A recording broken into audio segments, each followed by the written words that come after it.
महाराष्ट्राच्या राजकारणात सद्यस्थितीमध्ये दोन नेत्यांचे नामकरण सोहळे झाले। एकतर संजय राऊताचं आडनाव खोटारडे न्यायदेवतेनं सिद्ध केलं, कारण त्यांचं आडनाव आता राऊत नाही तर खोटारडे।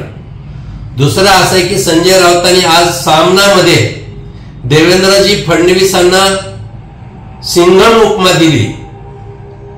हे खरंच आहे की खोटारडे असलेले संजय आज खरं बोलले, फडणवीसाला ते सिंघम म्हणाले। याचा अर्थच असा आहे की या राज्याचा गृहमंत्री सिंघम आहे, म्हणूनच अक्षय शिंदे सारख्याच एन्काउंटर झालंय पोलिसांनी केलेलं।